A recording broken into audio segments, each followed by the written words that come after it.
आरोग्य कसं असणार आहे, काही प्रॉब्लेम्स येणार आहेत, पैशाचे पण अडचणी येणार असतील तर ते पत्रिकेमध्ये समजतात. बरोबर. तर ह्यावर तुम्ही उपाय देता का? हां, म्हणजे जे काही प्रॉब्लेम्स होतात ते शनीमुळेच होतात मॅक्सिमम. हां. दुसऱ्या कुठल्या ग्रहामुळे होत नाही. जसं शनीच्या 2 क्रिया आहेत. एक बदल घडवून आणतो आणि एक कॉन्ट्रॅक्ट करतो, खेचून घेतो अच्छा. कुठली गोष्ट. जसं धनस्थानावरती किंवा धनस्थानाच्या स्वामीवरती किंवा 12व्या स्थानावरती शनीचं जर भ्रमण झालं, तर तो तुमचे पैसे स्टॉप करणार किंवा ते बाहेर काढणार, जे तुम्ही लपवून ठेवलेत किंवा इन्व्हेस्ट करून ठेवलेत ओके. किंवा कोणत्या स्वरूपामध्ये दागिने वगैरे बनवून ठेवतो, सगळे बाहेर काढायला लावतो तो. तुम्हाला यूज करायला लावतो तो. हां. आपल्याला त्यावेळेस जर कळलं 2 वर्षापूर्वी, की आता 2 वर्षानंतर असा योग होणार आहे. जसं मागच्या वेळेस मी म्हटलं, की मेष राशीतून शनीचं भ्रमण आहे, तर सगळ्यांचे इन्व्हेस्टमेंट बाहेर येणार. त्यांना काढाव्याच लागणार. त्याला पर्यायच नाही. कारण एकच शनी सगळ्यांना अपाय नाही करणार. तो बऱ्याच लोकांसाठी उपायकारक पण असणार आहे. तो फायदा करून देणार आहे. तो लाईफ बदलणार आहे. आणि समजून घ्या, की तुमचा शनी कसा असणार आहे. घाबरून जाऊ नका. उगाचच ते देवळात जाणं वगैरे असलं काही करू नका. काही गरज नसेल तर का करता? बरोबर. भक्तिभाव हा सगळ्यात चांगला मार्ग आहे. देवळात जायला पाहिजे, पण घाबरून देवळात जाऊ. आजार पण असेल कोणाला, की आजारी मी पडेल काय बघायचं असेल तर द्रेष्कान कुंडली त्याच्यामध्ये शरीराचे सगळे अवयव दिलेले आहेत, की प्रत्येक भावाला प्रत्येक शरीराचा एक एक पार्ट दिला. तर त्याच्यावरून कळतं द्रेष्कानामध्ये की द्रेष्कान बिघडलंय का. तर त्याच्यावर आपल्याला कळतं की या अवयवाचा याला प्रॉब्लेम होऊ शकतो. त्याच्यावरून आपण करिअर पण बघू शकतो, की हा करिअर काय करणार आहे. कारण द्रेष्कान कुंडली ही 3ऱ्या भावाशी संबंधित कुंडली आहे. तर आपण काय काय लोकांना बघतो की 3 वर्ष 4 वर्ष 5 वर्ष ते एकदम टॉपला असतात, नंतर खाली यायला सुरुवात होते, ज्याला आपण बॅड पॅच राईट. हो. म्हणतो. हां. तर तो तिथून कळतो की बॅड पॅच त्याचा कधी येणार आहे किंवा गुड पॅच त्याचा कधी असणार आहे. जेव्हा जुळी मुलं जन्म घेतात तेव्हा आपण डिफाईन करू शकत नाही, की आपण प्रत्येकाचं ऐकतो ना, की यावेळेस किती मुलं जन्माला घेतली असतील. पण कोणतंही बाळ होण्यासाठी 30 सेकंड कमीत कमी लागतात. म्हणजे आपण जुळी मुलं जर बघितली ना, त्यांच्यामध्ये 2 मिनिटं 4 मिनिटं 5 मिनिटं Gap 6 असतो. मिनिटं एवढा गॅप असतो. तर त्याला षष्ठांश कुंडली आहे. म्हणजे 30 अंशाची जी एक कुंडली आहे तिचे डबल भाग होतात. मग त्याला पण वेगळी नावं आहेत. षष्ठांशाची 60 नावं आहेत. त्याच्यामध्ये वेगवेगळी नावं आहेत. त्याप्रमाणे तो जातकाचं स्वरूप असतं.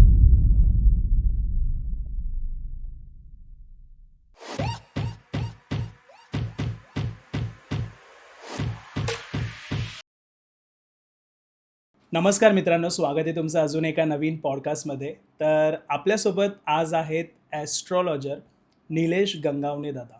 आणि मागे आपण एक पॉडकास्ट केला होता, त्याला तुम्ही भरभरून प्रेम दिलं आहे. खूप सारे पॉझिटिव्ह रिस्पॉन्स, कमेंट्स आहेत त्या पॉडकास्टवरती. तर आजचा जो पॉडकास्ट आहे, बरेच तुमचे कॉमेंट्स होते, तुम्हाला प्रश्न होते, ते आम्ही ट्राय करणार आहोत कव्हर करण्यासाठी. तर नमस्कार दादा, नमस्कार. स्वागत आहे तुमचं आपल्या पॉडकास्टमध्ये. Thank you. आणि खूप छान रिस्पॉन्स होता मागच्या पॉडकास्टचा. त्यातलेच जे प्रश्न आहेत ते आज आपण ट्राय करू कव्हर करण्यासाठी. सर्वात आधी तुम्ही आपल्या ऑडियन्सला एक शॉर्ट इंट्रोडक्शन तुम्ही करून द्या. माझं नाव निलेश गंगावणे आहे. 20 वर्ष झाली, म्हणजे 21 वर्ष पूर्ण झाली आता. मी या फील्डमध्ये आहे आणि मी फक्त पत्रिका करतो आणि वास्तू करतो. ओके. तर त्याच्यामध्ये माझं बऱ्यापैकी नाव आहे आणि बऱ्यापैकी लोक मला ओळखतात. ओके.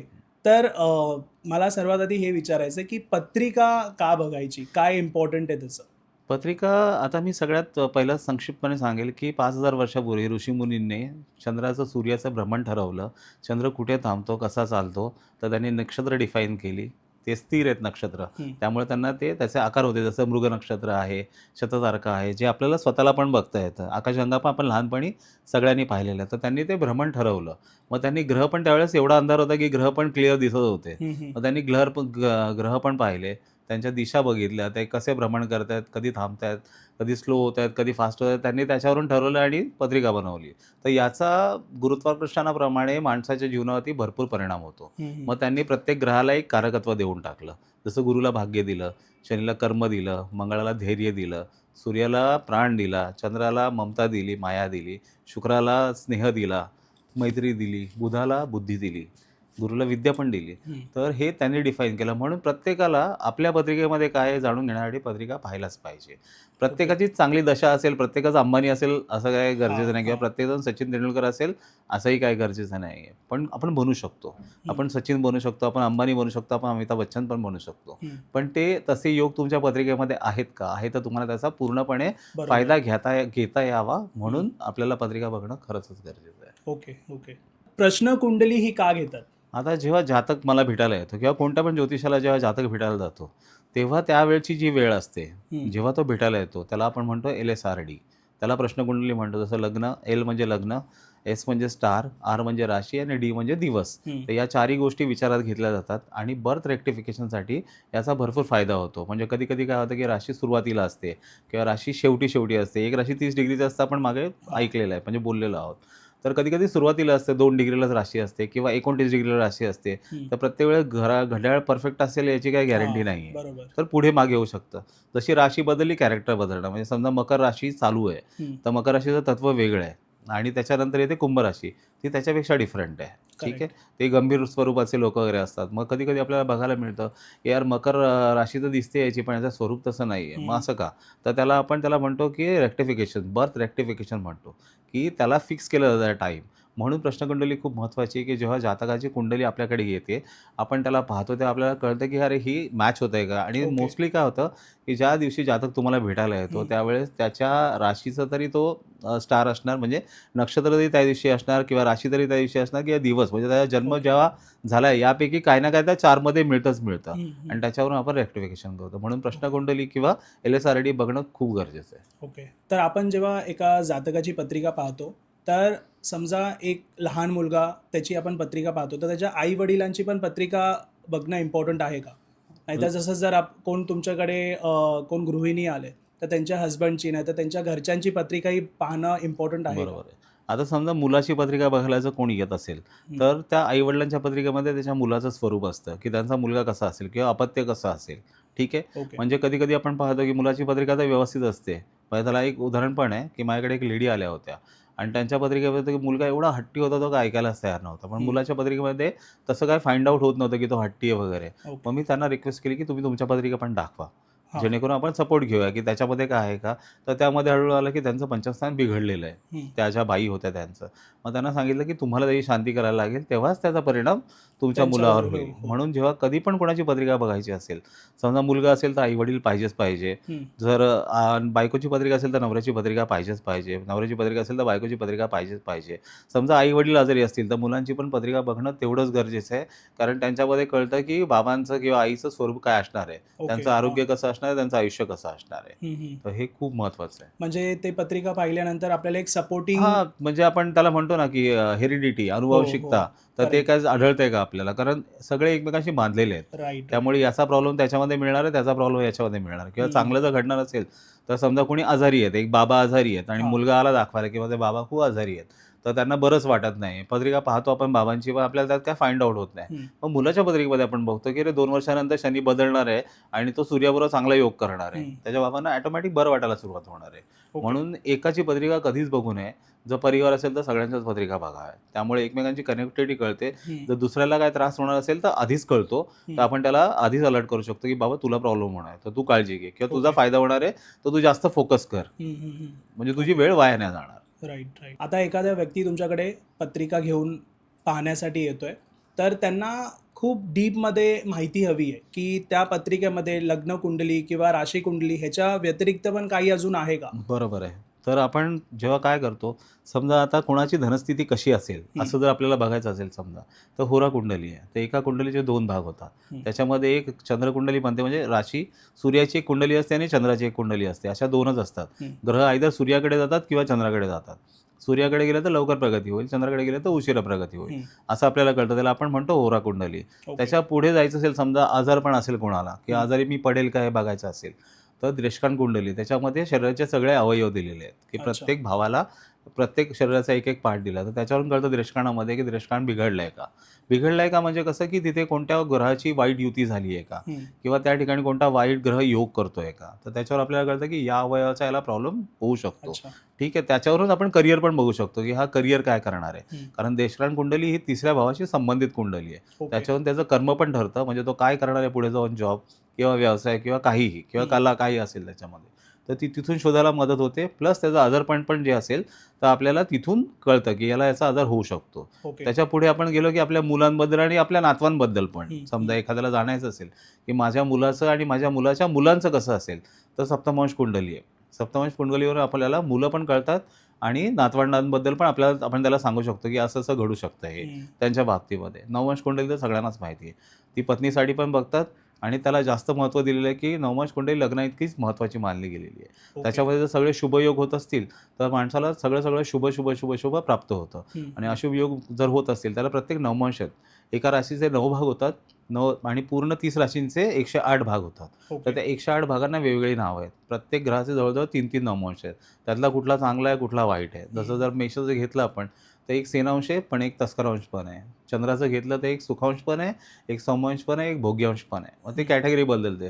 जसं ओके. सिंह नमस जर असेल तर राज्यांश पण आहे आणि रूपांश पण आहे. हां. किंवा मिथुन नमस घेतलं तर पंडितांश पण आहे आणि विचक्षणांश पण आहे. ह्या दोन्ही वेगळ्या गोष्टी आहेत. हं, जसं हं. पंडितांश मध्ये तो ज्ञानी असणार आहे, विचक्षणामध्ये तो खूप वेगळा, ज्याला आपण वल्ली म्हणतो, ओके. तेवढी त्याची मेंटॅलिटी असते. मग त्याला तिथे कोण, जर त्याच्यामध्ये बुधासारखा ग्रह गेला किंवा गुरुसारखा ग्रह गेला तर यांची बुद्धिमत्ता ही विलक्षण असते, म्हणून त्याला अच्छा. विचक्षणांश म्हटलं जातं. हां. जर सूर्य तेवढा पॉवरफुल होत असेल आणि तो राज्यवंशामध्ये असेल तर त्याला मिळणारं जे साम्राज्य आहे हं. ते एका लिमिटपर्यंत असणार, पण त्याला नृपांश जर लागला तर ते खूप वास्ट असणार आहे. म्हणजे जे ओके. सर्वेसर्वा बनतात, जे हिटलर आहे हां, हां. वगैरे, यांच्या कुंडलीत जर बघितलं तर आपल्याला हे सगळं आढळून येतं.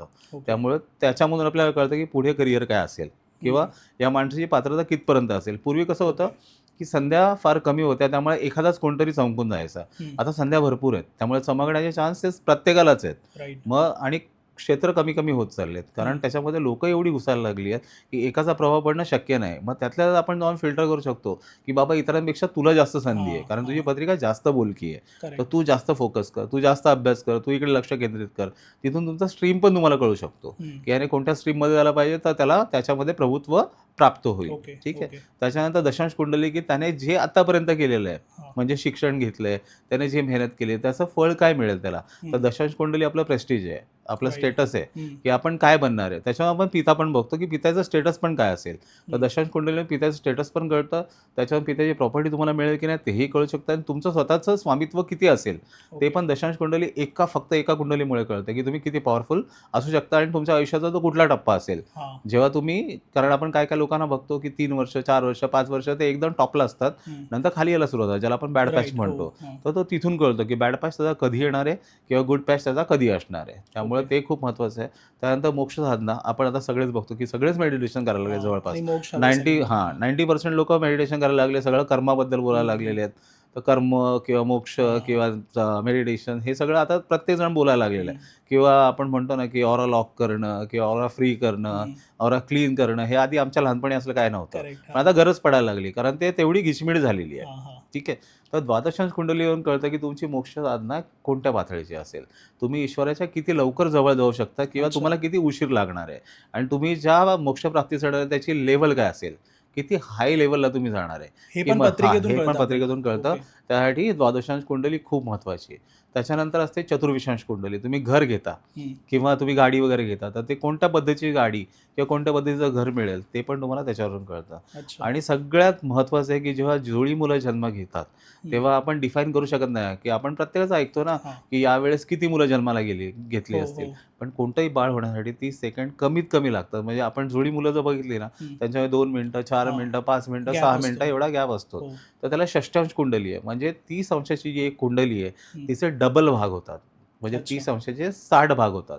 पूर्णपणे ती अर्धी होऊन जाते. हं. एवढा 30 सेकंदापर्यंत जाते. हां. मग त्याला पण वेगळी नावं आहेत. षष्ठांशाची 60 नावं आहेत. त्याच्यामध्ये वेगवेगळी नावं आहेत. त्याप्रमाणे तो जातकाचं स्वरूप असतं. हं. तर तिथून आपण डिफाईन करू शकतो. ते पण सेमच, नंबर सगळे सेमच असतात. ओके. समजा एखादा 4था आहे तर कर्क राशी आली, 5वा आहे तर सिंह राशी आली. पण त्याला दिलेली नावं ती वेगळी, जसं घोरांश आहे, हं. असे वेगवेगळी नावं आहेत. म्हणजे नावं नाही घेत त्याची मी.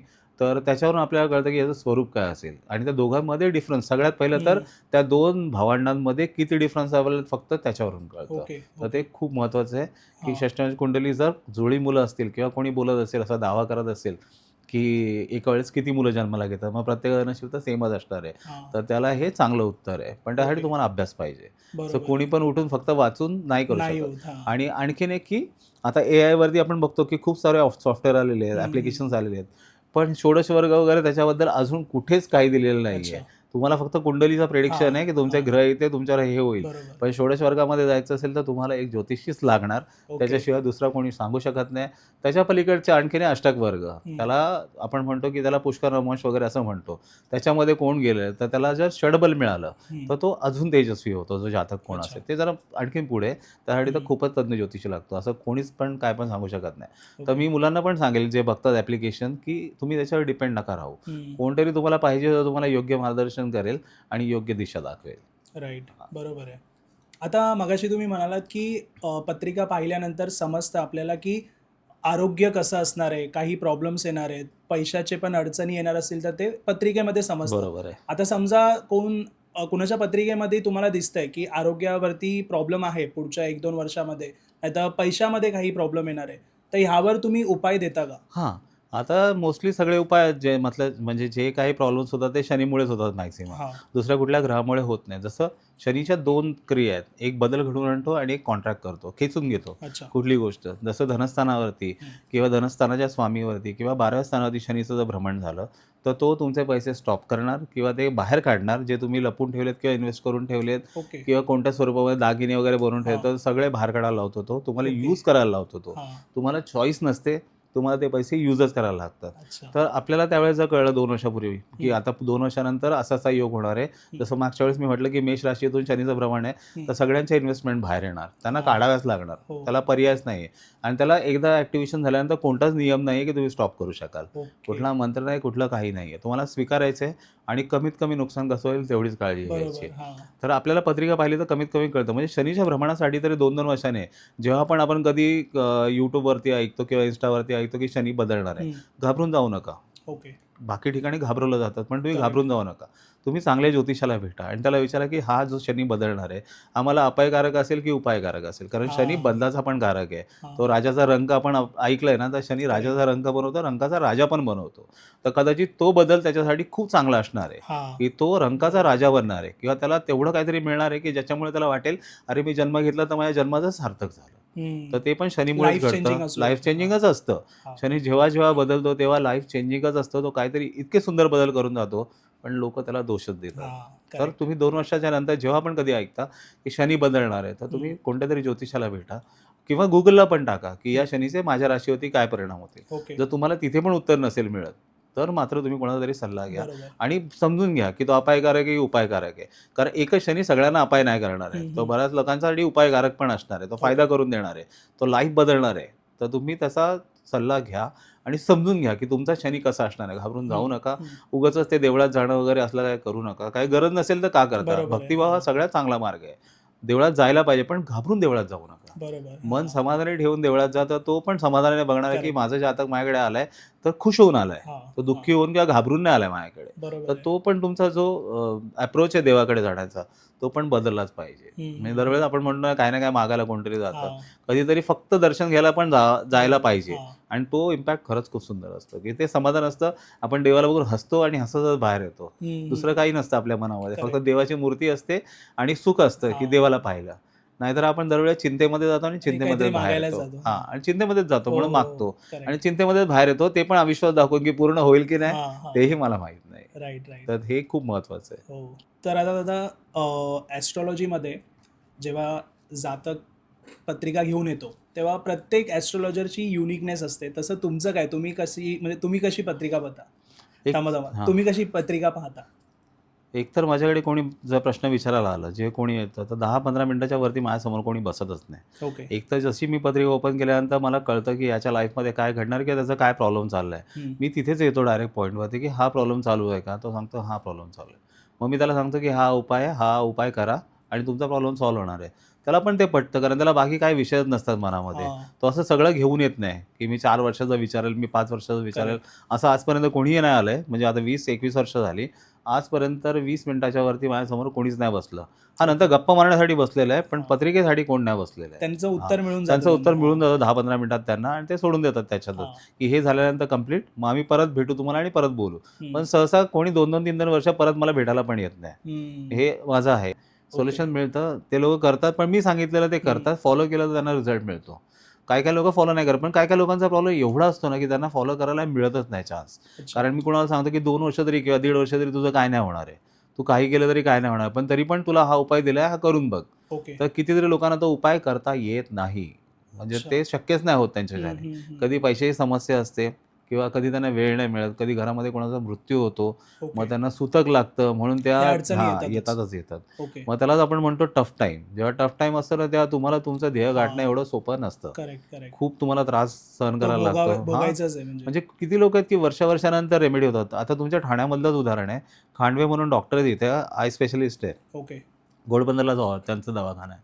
त्यांच्याकडे मी आलो होतो 2023च्या डिसेंबर महिन्यामध्ये आलो हं. होतो आणि त्यावेळेस त्यांचं घर बघितलं होतं आणि त्यांचं ते हॉस्पिटल पण मी पाहिलं होतं.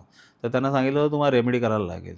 ते पुढच्या डिसेंबरला त्यांनी मला रेमेडी करायला बोलवलं. हम्म. ते म्हणतात की 1 वर्ष असं गेलं की काय त्याला विचारूच नका. ओके. मध्ये ठाण्यामध्ये एवढे मच्छर झाले होते, त्या सगळ्या परिवारामध्ये डेंग्यू झाला होता. आणि लहान मुलगा आहे त्यांचा 7 वर्षाचा, हम्म. त्यालाही डेंग्यू होऊन गेला होता. तर एवढं अडचणीचं होतं हा. सगळं की तुम्हाला शक्य नाही होत ते. बरोबर आहे. मग हा. ते ढकलत एवढं 1-1 वर्ष जातं. अजूनही त्यांनी शांत केलेलं नाही आहेत त्यांच्या मुलांच्या. अच्छा. त्यांना म्हणजे आता 13 महिने झाले.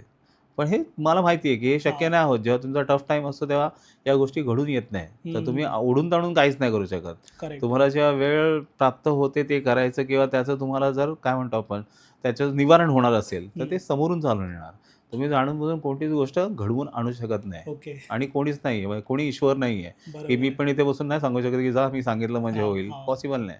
जेव्हा होणार तेव्हाच होणार. म्हणजे ती वेळ जेव्हा जुळून येते तेव्हा तेव्हाच बरोबर होणार. तुमचं कन्सल्टेशन मिळतं त्यांना. कारण ते त्याचा टाईम जर जवळ असेल तर हा. बरेच लोक असतात, जसं आपण महादशा ऐकले. काही काही लोकांना वाईट ग्रहांच्या महादशा चालतात. हम्म. त्या त्या 20-20 वर्ष चालतात. जर शरीरची महादशा 19 वर्ष चालते.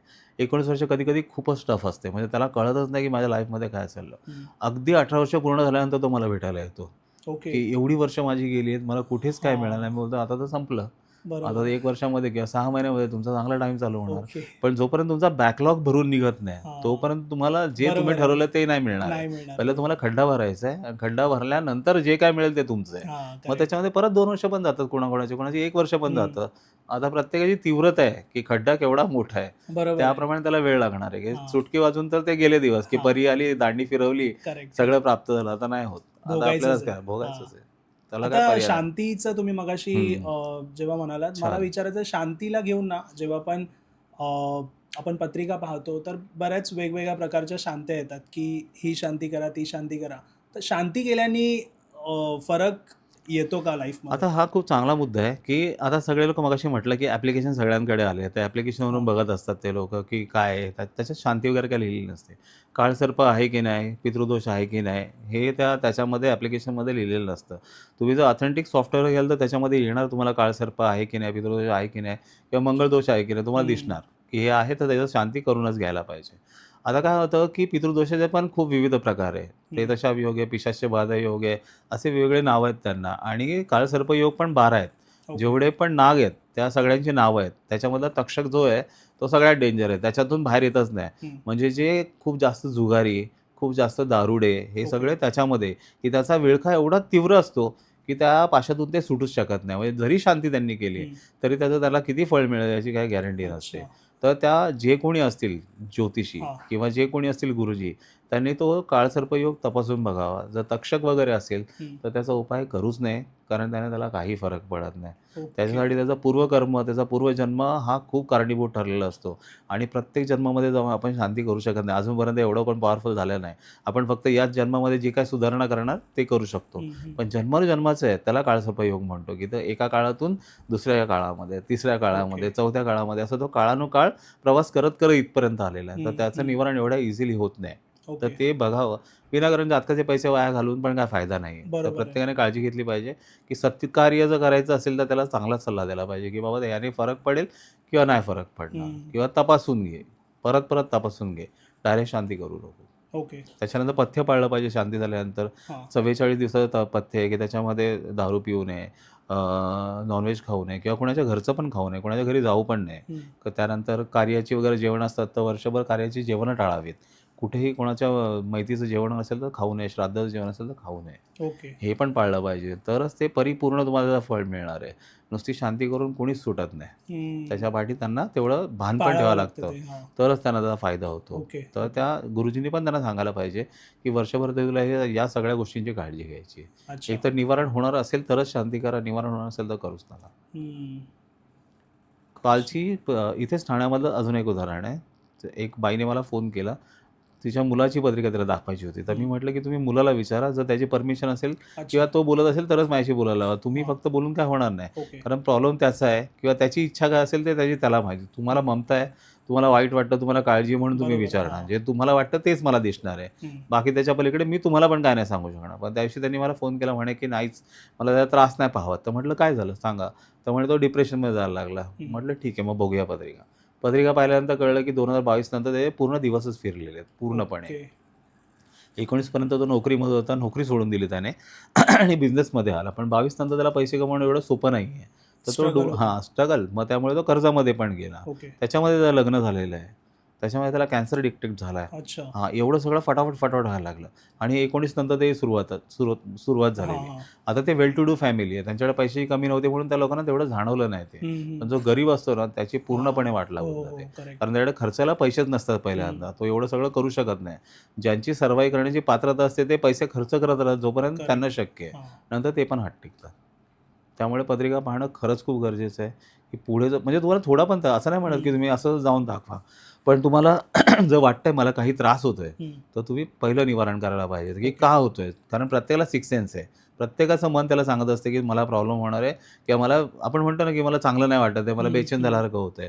तर मन तुम्हाला ते सांगत असतं, सिग्नल देत असतं, की बाबा तू एकदा तपासून बघ. तर ओके. त्यांनी नेहमी ज्योतिषाकडेच जावं. हां. ॲप्लिकेशनवरती आपलं डोकं चालवू नये, कारण त्याच्यामध्ये तुम्हाला काही मिळत नाही. शेवटी हा लॉजिकचा गेम आहे. बरोबर आहे. ज्याचं जेवढं लॉजिक देवाशी कनेक्टेड आहे हं. किंवा गूढशक्तींशी कनेक्टेड आहे, तो तेवढी व्यवस्थित उत्तरं तुम्हाला देणार. बाकीचे बरोबर. सगळे देऊ शकत नाही. हं. ज्ञान आणि विद्या हा 2 वेगळे प्रकार आहेत आणि लॉजिक हा वेगळा प्रकार हां, आहे. जो हां. विद्यावान आहे तो शिकणारच शिकणार. करेक्ट. कारण त्याला देवाचंच वरदान आहे, की तू कोणती पण विद्या शिकू शकतो. हं. ठीक आहे.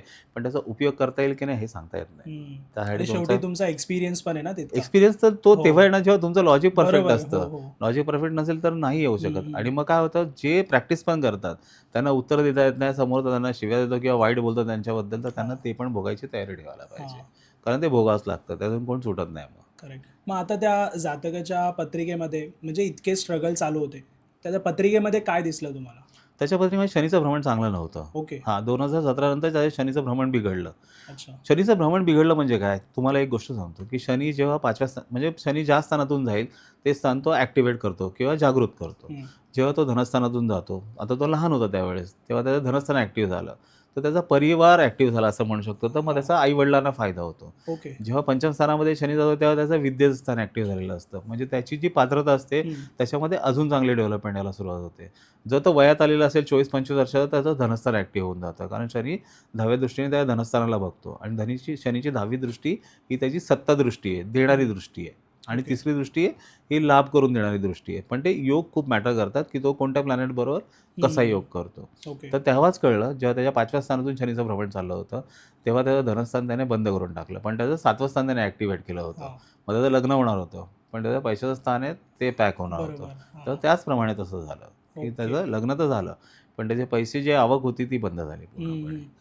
आजपर्यंत तुम्ही इतक्या कुंडल्या पाहिल्यात, हं, पत्रिका पाहिल्यात, हं. इतका एक्सपिरियन्स आहे तुम्हाला. कोणती चॅलेंजिंग पत्रिका तुम्हाला आजपर्यंत तुम्ही अशी टफेस्ट होती, जी तुम्हाला थोडंसं टफ वाटलं? आजारपणासाठी ज्या पत्रिका येतात ना, त्याच टफ असतात. ओके. बाकी तर फायनान्शियल वगैरे किंवा म्हणजे त्यात नोकरी-बिकरी काय म्हणजे आजारपण जर कॅन्सरच्या पत्रिका असतील, हां. तर कॅन्सर असा आहे, की तो क्युअर होऊच शकत नाही. म्हणजे फार रेअर आहे. 2-3% लोकं असतील माझ्या कॉन्टॅक्टमधले, हं. जे बरे झालेत. म्हणजे आता एक रिसेंट आहे 1 महिन्यापूर्वीचा, की त्या बाळाचा गुडघ्याचा कॅन्सर झाला होता, गुडघ्याच्या ओके. वाटीचा आणि ती नी रिप्लेसमेंट करायला लागली त्याला एवढ्या छोट्या वयामध्ये.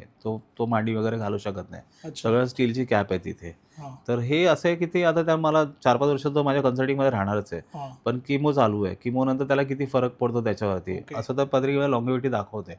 पण कॅन्सर जिथे येतो ना, तिथे विचार करायला भाग पडतं, की मला तेव्हा अच्छा. प्रश्न पडतो, की मी खरंच व्यवस्थित उत्तर देऊ शकेल का? ओके. मी यांना ओके. बरं करू शकेल का? कारण कॅन्सर समोर सगळे हारले. डॉक्टर हारतात, हं. तर ज्योतिषी काय चीज आहे? बरोबर आहे. तर बरोबर ते आहे. टफ वाटतं. ओके. कॅन्सर सोडला तर मला दुसरं कधी टफ नाही वाटलेलं आहे. फक्त हां. कॅन्सरच्या हां. पत्रिकेला मी शांत झालोय आणि त्याच्यामध्ये एक तर माझे डॉक्टर आहेत, लिव्हर ट्रान्सप्लांट सर्जन आहेत. हं. तर गुजरातमधली गोष्ट आहे ही. एक पेशंट त्यांच्याकडे आला आणि त्याचं ऑपरेशन केलं त्यांनी. लिव्हर ट्रान्सप्लांट हं. केलं आणि मला फोन केला, हं. की तो बरा नाही होत आहे. त्याला इन्फेक्शन होत होतं सारखं-सारखं. तर मी त्यांना म्हटलं, "अरे सर, इसका तो ऑलरेडी 7-8 ऑपरेशन हुआ है इंटेस्टाइन का." ओके. तो बोले, "हाँ, हुआ है." बोला, "आपको क्या मालूम?" तो बोले, "मैंने ही किया है वो." तर त्याच्या इंटेस्टाइनचा काही ना काही प्रॉब्लेम होतच होता. हं. पण त्याला म्हटलं हा सर्व्हाईव्ह करणार, पण त्याला परत-परत प्रॉब्लेम होणार आणि तो नंतर त्याचा लिव्हरपर्यंत गेला. लिव्हरला सूज वगैरे आली आणि मग त्याला लिव्हर सोरायसिस झालं. त्यामुळे कट करून त्याला लिव्हर परत हे करायला लागलं. ओके. जवळ-जवळ 3 महिने तो माणूस जिवंत होता. कारण तो इन्फेक्शन व्हायचा, रिकव्हर व्हायचा अच्छा. हां. आणि डॉक्टरला पण सांगितलं, की लवकर रिकव्हर नाही होणार तो. हं. पण तो अजूनपर्यंत त्याची वेळ दाखवते, की त्याला अजून जीवाचा धोका नाही आहे. हं. पण 3 महिन्यानंतर ते एवढे पैसे खर्च झाले, जवळ 22-23 लाख रुपये त्या लोकांचे खर्च झाले होते ओके. 3 महिन्यात आणि त्यानंतर मग त्यांनी हात टेकले, की आम्ही नाही पैसे खर्च करू. तर डॉक्टर रडला हं. आणि मला म्हणाला, "क्या होगा?" मी म्हटलं, "नहीं बचेगा वो." आणि 2 दिवसामध्ये तो वारला पेशंट. अजून एक उदाहरण आहे. माझे सायनमध्ये एक क्लायंट होते, त्यांच्या वडिलांना ब्रेन कॅन्सर झाला होता ओके. आणि त्यांनी जसलोकमध्ये ॲडमिट केलं होतं आणि अवस्था खूप खराब होती. एकदम एवढे वीक झाले होते ते. एकदा त्यांचं वय त्यावेळेस काहीतरी मला वाटतं 76 वर्ष होतं आणि मला बोलून घेतलं होतं, "निलेश भाई आप आएंगे डॅडी को देखने के लिए." फॅमिली कनेक्टेड होते. ते कामच असं आहे की सगळ्या फॅमिली तुमच्याशी एकदम रिलेटिव्ह सारखे बरोबर, कनेक्टेड होऊन correct. जातात. मला बोललं आऊंगा ना. गेलो तिकडे. मला बोलले की खूप आजारी आहेत बाबा, पण ते जीव नाही सोडत आहेत. आम्ही ओके. प्रयत्न करतोय की त्यांना लवकर मरण यावं, म्हणजे त्यांचा त्रास वाचेल. मुक्त वय. कारण किमो वगैरेच्या पलीकडे गेले होते Correct, ते, हां. ऑपरेशन झालं होतं. मी त्यांना म्हटलं, "तुम्ही त्यांना घरी घेऊन जा." घरी गेल्या ते जीव सोडतील आणि त्यांनी माझं ऐकलं. त्यांना घरी घेऊन गेले. घरी घेऊन गेल्या त्याच रात्री त्यांनी जीव सोडला. ओके. तर हे असं पण होतं. म्हणजे हे चांगलं नाही आहे ॲक्च्युली, हां. की कोण जातं तर मला वाईट वाटलं खूप, हां. पण त्यांची तडफड तरी थांबली. बरोबर आहे. हां. हां, ते मुक्त झाले मुक्त म्हणजे. झाले ते. हां, तर करेक्ट. असं पण असतं. तर आजारपणासाठीच मला जास्त विचार करायला लागलेला आहे. ओके. बाकी लग्न, त्यानंतर पैसे-बिसे ह्याच्यासाठी, हां. एज्युकेशन वगैरेसाठी मला नाही कधी विचार पण करायला म्हणजे लागला. मी पहिल्यांदा असं पाहतोय की तुम्ही इतकं कॉन्फिडेंटली आणि जे आहे ते सांगताय. हां. कारण आता मी बरेच पॉडकास्टही केलेत, पण इतकं जेन्युइन आन्सर तुम्ही दिलं त्यामुळे ते एक वाटतं की नाही म्हणजे 100% आपलं जेन्युइन आहे ते माहिती पडतं त्यामुळे. हो. कारण हे म्हणजे बरेच आहेत मुंबईमध्ये खूप हां. क्लायंट्स आहेत आणि ते लोकं स्वतः पण येऊन सांगतील, की हां, आमच्याबरोबर असं झालं म्हणून. हं. ओके. तर तेव्हा मला म्हणजे कोणी मरत असेल ना, मला खूप वाईट वाटतं, हां. की मी नाही वाचू शकत. म्हणजे हे सगळं काही कामाचं नाही असं पण वाटतं, की कशाला करतो मी? की हं. कोणाला आजारपणातून तर बरं नाही करू शकत आपण. तिथे हं. काय कामाला येत नाही. ओके. आपल्याला दिसत असतं, की हा माणूस एवढ्या-एवढ्या दिवसामध्ये जाणार. जेव्हा जातं तेव्हाच मी म्हणजे दुःखी होतो. हं, जर हं. जगणार असेल तर मी बिनधास्त सांगतो, की "अरे बिनधास्त रिकव्हर होणार, काय हं. नाही होत." म्हणजे आजारपण म्हणजे हे कॅन्सर आणि हे जे मोठे-मोठे एंड तेच, स्टेज तेच, रिनल तेच, डिसीज तेच, आपण तेच. म्हणतो. त्याच्याचमध्ये बाकी छोटे-मोठे हां, तर काय. बाकी तर असतात. हो, ओके. दादा 2025 जे होतं, ह्यावर बऱ्याच जणांनी चर्चा केली आणि प्रेडिक्शन्स ही खरे ठरलेत. जे मोठे-मोठे प्रॉब्लेम्स झाले 2025 मध्ये, तर त्याला घेऊन खूप म्हणजे आता असं झालं की ॲस्ट्रोलॉजर्स जे सांगतात, ते प्रेडिक्शन्स खरे होतात. तसंच 2026 जे आता येणार आहे, त्याच्यामध्ये तुम्हाला काय वाटतं हा वर्ष ओव्हरऑल कसा असणार आहे? मी तुम्हाला एक गोष्ट सांगतो, की मी पॉलिटिकली जात नाही कधी, हं. ठीक आहे. बिझनेस वाईज पण जात नाही, की कोणत्या ग्रहांमुळे कोणत्या याच्यावरती हां, परिणाम हां. होणार, बिझनेसवरती परिणाम होईल किंवा सरकारी व्यवस्थेवरती काय परिणाम होईल हं. किंवा जगामध्ये काय चालेल, लढाया होतील का? असं पण शनी मीन राशीमध्ये आलं तर जगामध्ये लढाई होणारच आहे, ठीक आहे. अच्छा. कारण सगळे जे महासागर आहेत, ते आपण मीन राशीवरून बघतो आणि 7 महासागर आहेत सगळे. पॅसिफिक आहे, त्यानंतर आपला हिंदी महासागर आहे, ते जेवढे पण आहेत हं, म्हणजे. तर या सगळ्या देश म्हणजे ज्या समुद्राची लगत जेवढे पण देश आहेत, त्या हं, प्रत्येक ठिकाणी काय ना काय घडामोडी तर होणारच आहे ती. हं. ते तर ठरलेलंच आहे. जसं मी सांगितलं, की मीन राशीमध्ये शनी चालला तर इन्व्हेस्टमेंट बाहेर येणार. प्रत्येकाचं गोल्ड बाहेर येणार. आपण बघितलं 6 महिन्यात गोल्ड कुठून कुठे जाऊन पोहोचलं. हं. हे कोणी विचार पण नव्हता केला. एवढे सगळे मोठे बदल आहेत हे. करेक्ट. तर मी काय सांगेल, की नवीन वर्षाचा प्रत्येक जणाचा आपापला आहे. जसं चायनीज कॅलेंडर चालतं, की चायनीज लोकं मानतात, की नवीन वर्ष झालं तर असं होईल, हे वाघाचं आहे, हे हं, उंदराचं आहे हं. किंवा मांजराचं आहे असं काय पण. आपल्याकडे कसं मी म्हणजे माझी मान्यता आहे, जेव्हापासून मी शिकलोय, मला ज्यांनी शिकवलं, त्यांनी मला हेच शिकवलं, की जेव्हा तुमचा जन्म होतो, त्यावेळेस जे इयर असेल, ते इयर तुम्ही घ्यायचं. बाकी डेट तीच ठेवायची, टाईम पण तेच ठेवायचं. हं. त्याच्यामध्ये जी कुंडली बनेल, ती तुमच्या वर्षाभराची कुंडली असते आणि तुमच्याबरोबर तसंच घडतं. ओके. जसं माझा स्वतःचा बर्थडे आहे 31 जानेवारी. तर मागच्या वर्षी मी पण माझी पत्रिका बघितली होती. हां. 2024ला 25ला सॉरी. आणि त्याच्यामध्ये मला कळलं, की मी लोकांसमोर येणार आहे. मला खूप पब्लिसिटी मिळणार आहे.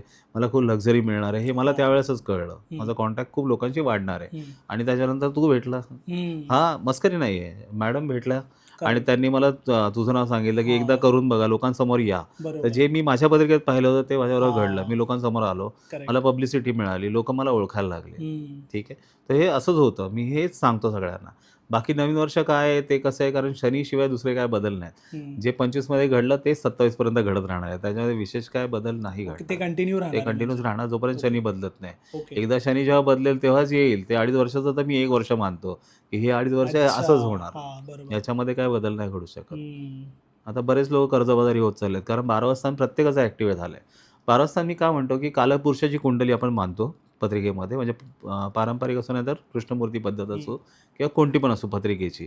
तर कालपुरुषाची कुंडली ही सगळ्यात आधी मानली गेलेली आहे. कालपुरुषाची कुंडली म्हणजे काय? त्याची राशी मेष असते.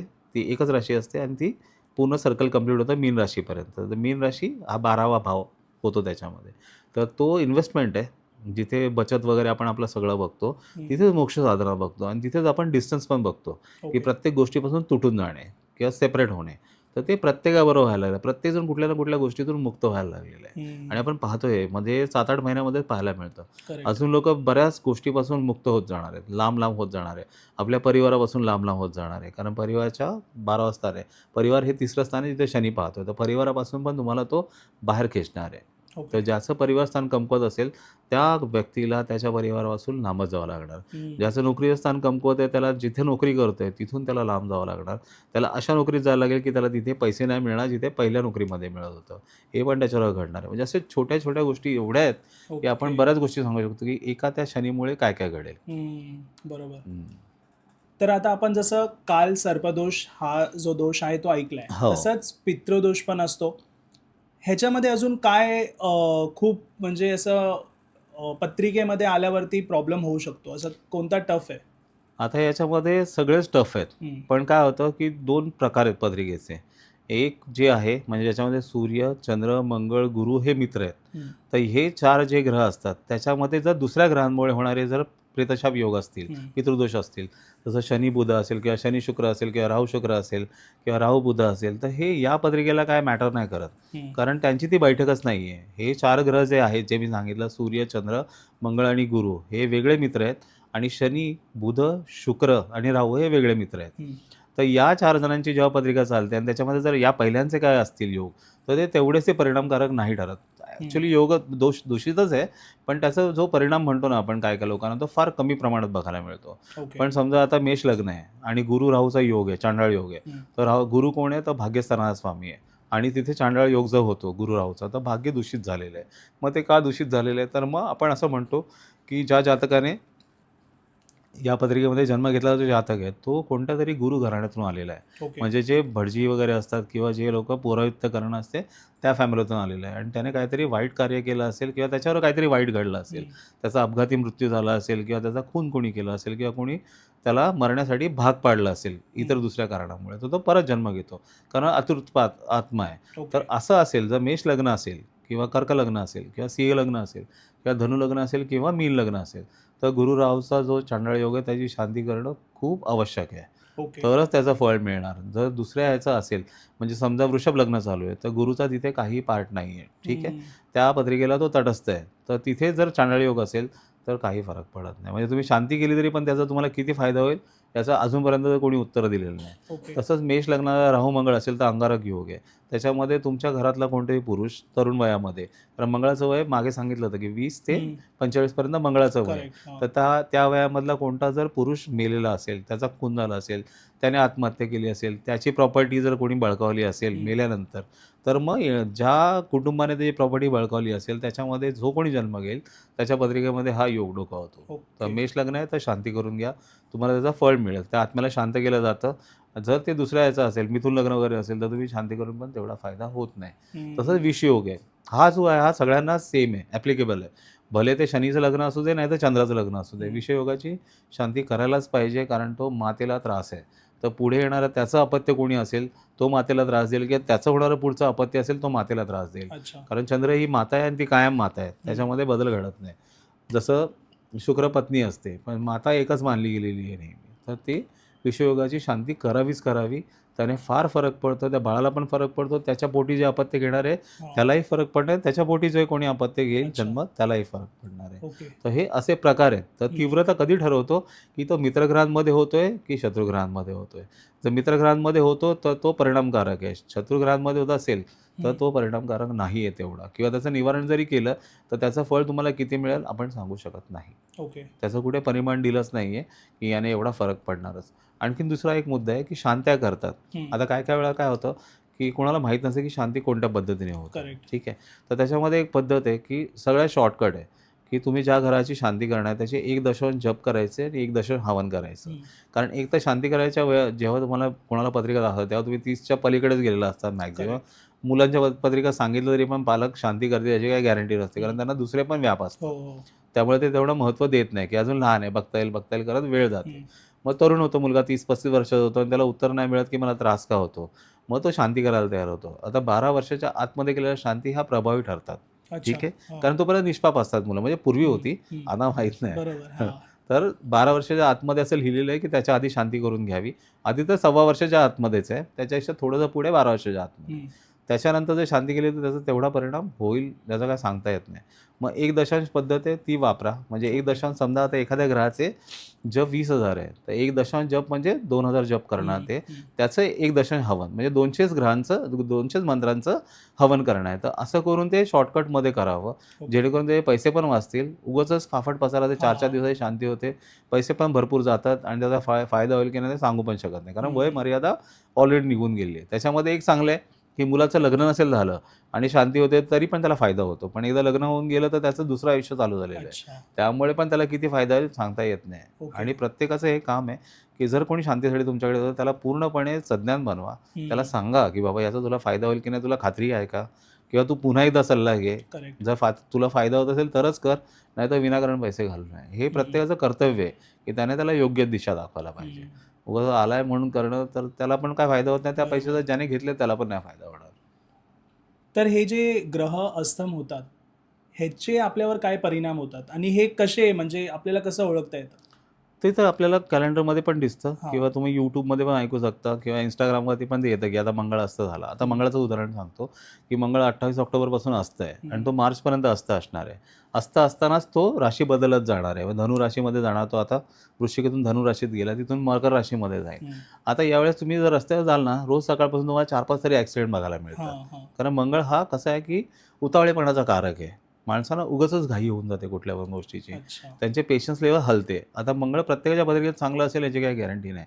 तसंच मंगळ वाहनांचा पण कारक आहे. जी वाहनं आहेत ती सगळीच्या सगळी वाहनं आपण मंगळावरून बघतो, कारण मंगळ म्हणजे स्पीड आहे, ठीक आहे, आणि यंत्र आहे, मॅकॅनिझम आहे. मॅकॅनिझम म्हणजे यंत्र आहे आणि ते गाडी म्हणून जे वापरतो त्याला पण आपण त्यालाच कारक मानतो की मंगळ हा वाहनाचा पण कारक आहे. तर आता हा वृश्चिक राशीतून चाललेला मंगळ जो होता तो अपघात घडवत चाललाय. तर तुम्हाला रोज रस्त्यावरती 4-5 गाड्यांनी तरी ठोकलेला दिसणार अगदी क्षुल्लक कारणामुळे, म्हणजे काही घेणं देणं नाही आहे. थोडंसं लक्ष भरकटलं जातं आणि गाडी गाडीला टच करते. तर मंगळ हा डोक्याचा कारक आहे, कारण मेष राशी ही डोक्याच्या ठिकाणी येते. तर मी सगळे बोलतात की भावंडाचा कारक आहे मंगळ, पण मी त्याला डोक्याचा कारक मानतो की जर मंगळ चांगला असेल तर डोकं मजबूत असतं. म्हणजे आपण लहानपणी बघितलं की एकमेकांचे केस ओढायची मुलं, काय काय लोक किंचाळायचे जोरात, पण काहीला फरक नाही पडायचा किती पण जोरात, तर त्याचं डोकं मजबूत होतं. का तर मंगळ मजबूत होता त्याचा. आणि हा मी प्रूव्ह केलेला आहे. तर तो जो मंगळ ज्याचा मजबूत असेल तो इम्पेशंट कधीच नाही होणार. त्याकडे एवढे पेशन्स असतात, तो वाट बघत बसणार. एखाद्या वर्षाची पण तो वाट बघू शकतो एखाद्या गोष्टीसाठी. पण ज्यांचा इम्पेशंट मंगळ झाला त्यांना खूप घाई होऊन जाते. आणि जेव्हा अस्त होतो मंगळ त्यावेळेस घडणाऱ्या घटना या खूप जास्त निगेटिव्ह व्हायला लागतात, कारण उतावळेपणा हा जास्तीत जास्त कारक होतो. नंतर त्या जातकाच्या पत्रिकेमध्ये 4थं स्थान बिघडलेलं असेल किंवा 4थ्या स्थानाचा बिघडला असेल तर त्याच्या आयुष्यामध्ये ॲक्सिडेंट हे सारखे होत असतात. म्हणून आता मार्चपर्यंत तुम्हाला कंटिन्यू ॲक्सिडेंट बघायला मिळणार. जर शुक्र असतं असेल तर मग लग्न मोडतात वगैरे बघतो, पण त्याने एवढा नाही फरक पडत. मंगळाने खूप जास्त फरक पडतो. गुरु पण असतो, पण त्याच्या वेळेस तुम्ही शुभकार्य करतच नाही गुरुजी, म्हणजे लग्न नाही लावत त्याच्यामध्ये, दुसरे कुठलं म्हणजे घर नाही घेत, घर नाही बांधत, त्यामुळे वाईट घडायची वेळ फार कमी येते. मंगळाला असा कुठला नियम नाही दिलेला की मंगळ असते तर आम्ही शांती नाही करणार, आम्ही घर नाही, हा कॉन्सेप्टच नाही लोकांना माहिती आहे की मंगळ असताना घर घेऊ नये, ॲक्च्युली गाडी घेऊ नये, कारण घेणाऱ्या गाडीमध्ये बिघाड असणार, घेणाऱ्या घरामध्ये दोष असणार, वास्तुदोष ज्याला म्हणतो. म्हणजे बऱ्याच वेळा आपण म्हणतो की अरे मी या घरात गेलो आणि मला नाही, दिशा पण चांगली आहे, खूप मस्त आहे, ठीक आहे. अशा वेळेस काय होतं की मंगळ असतो आणि त्यावेळेस तुम्ही घरात प्रवेश केलेला असतो. आता प्रत्येक वेळेस कॅलेंडर तर नाही बघू शकत, तर पण मी विचारतो प्रत्येकाला की तुम्ही या घरामध्ये कधी आला, मग त्यावेळेचं कॅलेंडर टॅली करून बघतो मी, तेव्हा मंगळ अस्त होता का. जर मला मिळत नसेल की घराची दिशा पण फार चांगली आहे, घर पण चांगलं आहे, मग त्रास का. मग अशा वेळेस असं मिळतं की मंगळ खराब झाला होता किंवा मंगळाचा आयदर शनी बरोबर योग चालला होता किंवा मंगळाचा आयदर राहू बरोबर योग चालला होता. तरी पण ते तुम्हाला जोपर्यंत तुम्ही त्या घरात राहता तोपर्यंत तुम्हाला ते त्रास देतच राहणार. मग ते चांगलं घर असलं तरी पण त्रास होणार. पुण्यामधलीच घटना आहे. एक घर आहे, माझे एक बिल्डर आहेत, 100 वर्ष टिकेल असा बंगला बांधला त्यांनी, दगडाचा, मस्त काळ्या दगडांचा बंगला बांधलाय आणि चांगलं आहे. पश्चिम दिशेची ओपनिंग, घर पण सुंदर आहे, 5 गुंठ्यामध्ये घर आहे, म्हणजे विचार करा, एकदम लॅविश घर. पण त्या घरामध्ये आनंद नव्हता, शांतता होती खूप मस्त. घरामध्ये मी गेलो, म्हटलं तुमच्या घरामध्ये आनंद नाहीये, असं स्मशानात आल्यासारखं वाटतंय, हे चांगलं नाही वाटत. शांतता भरपूर आहे, इथे मेडिटेशनला कोण बसलं तर त्याला वाटतं अरे किती शांत आहे, पण जो लाईव्हनेस आहे, जो जिवंतपणा पाहिजे तो म्हटलं तो मला जाणवत नाही. तर म्हटलं काय आहे, तर मी विचार करतो, मी सगळं बघितलं घर, मला कुठेच काय जाणवत नाही. सगळं kitchen proper, toilet proper, bedroom proper, घराची जिने वगैरे सगळं प्रॉपर. मग त्यांना विचारलं तुम्ही वास्तुशांती कधी केली? मग त्यांनी वास्तुशांती केली होती 2015 साली. 2015 सालीला शनी मंगळाचा योग चालू होता. शनी मंगळाला पाहत होता, त्यामुळे त्या योगावरती ते घर दूषित निघालं. एक वेळ आली त्यांच्या की त्यांना घर सोडायला लागलं राहत्या कपड्यानिशी. म्हणजे इथपर्यंत तुम्हाला जाता येतं. म्हणजे जे घर सुंदर असतं, आपण सगळे बोलतो, म्हणजे यूट्यूबवरती पण मी ऐकतो, इंस्टाग्रामवरती पण ऐकतो, तुझं घर वाईट आहे तर हे कर ते कर. पण हा मुख्य गाभ आहे की तुम्ही जेव्हा घर घेतलंय किंवा कोणी बंगला बांधतं, तर बंगला बांधताना मंगळाचं भ्रमण कसं होतं, मंगळ चांगला होता का, मंगळ शुभ होतं का, हे प्रत्येकाने बघायला पाहिजे. मी तर म्हणतो हा माझा सल्लाच आहे की जेव्हा कधी तुम्ही गाडी घ्याल किंवा घर बांधाल किंवा घर घ्याल किंवा घर बुक पण कराल, तर मंगळाची पोझिशन चेक करा. जर मंगळ क्लिअर असेल, शुभ असेल, तर तुम्हाला मिळणारं घर हे लाभदायक ठरणारच ठरणार. ओके. हां. तर आता सध्या जो मंगळ चाललाय, तर माझा सल्ला आहे सगळ्यांना की मार्चपर्यंत कुणीही प्रॉपर्टीचे व्यवहार करू नये, कुणीही नवीन गाडी घेऊ नये. भले तो मंगळ त्याला कारक असो अथवा नसो, पण तो प्रॉब्लेम करणारच करणार. अच्छा. त्यामुळे जितकं टाळता येईल तेवढं शक्य असेल तर टाळा, त्याने चांगलं आहे. आता याच्यामध्ये कसं होतं, काही लोक कंपनीमध्ये काम करतात, त्यांना गाडी मिळते कंपनीकडून, तर त्यांना घ्यायला काही हरकत नाही, कारण ते त्यांच्या हौसेने नाही घेते. त्यांना ती कंपनीकडून सुविधा मिळते म्हणून ते घेणार आहेत, तर त्यांना ते ॲप्लिकेबल नाही आहे. पण जे हौस म्हणून घेणार आहे, आवड म्हणून घेणार आहे, त्यांनी थोडी त्यांच्या आवडीला त्यांनी मर्यादा घालायला पाहिजे की मला हा पिरियड निघून जाऊ दे. बरोबर. ठीक आहे. कारण काय होणार आहे की आता गुरुच्या समोर मंगळ चाललाय, तर बरेचसे जे गुरुजी वगैरे लोक आहेत ते बोलतात घ्या गाडी. गुरुला मंगळ बघतोय तर तो खूप छान चाललाय, पण तो मंगळ असतंय कोण लक्षात नाही घेत, आणि पुढे मग गाड्यांचे मोठे मोठे ॲक्सिडेंट होतात की ज्याच्यामध्ये डायरेक्ट डेथ होते. आणि आपण गाड्यांमध्ये डेथ होते तेव्हा बघतो की डोक्याला मार लागलेला आहे, कधी कधी रक्त पण येत नाही पण माणूस मेलेला असतो. एवढं पण होतं. त्याची कारणं ही आहेत. तर हे खरंच खूप चांगला मुद्दा आला. तुम्हाला थँक्यू बोलेल मी की एका मुद्द्यातून एवढा सुंदर मुद्दा आला की मला लोकांना अलर्ट करता आलं की ही पण काळजी घेतली पाहिजे, याने खूप फरक पडतो. तर खूप छान इन्फॉर्मेशन दिली तुम्ही दादा. मला विचारायचं आहे, ज्या लोकांना पत्रिका पाहायच्या आता ह्या पॉडकास्ट नंतर, ते कसे तुम्हाला कॉन्टॅक्ट करू शकतात? माझा नंबर देऊ शकता तुम्ही. माझं वाशीला ऑफिस आहे, तर तिथे मी 12 ते 6 या वेळेमध्ये असतो. ओके. हां, तर ते तिथे येऊन मला भेटू शकतात किंवा ऑनलाईन पण माझ्याशी बोलून त्यांच्या पत्रिका ते दाखवू शकतात. ओके. मी तुमचा ॲड्रेस जो आहे आणि फोन नंबर डिस्क्रिप्शनमध्ये मेन्शन करतो. म्हणजे कुणाला जर पत्रिका पाहायची असेल, तुम्ही तिथे दादांना कॉन्टॅक्ट करू शकता. आणि थँक्यू सो मच. खूप बरं वाटलं. आजचा टॉपिक खूप सुंदर होता आणि बऱ्याच चांगल्या गोष्टी तुम्ही आपल्या प्रेक्षकांना सांगितल्या. थँक्यू. तुम्हाला हा पॉडकास्ट आवडला असेल तर लाईक, शेअर आणि चॅनलला सबस्क्राईब नक्की करा. थँक्यू.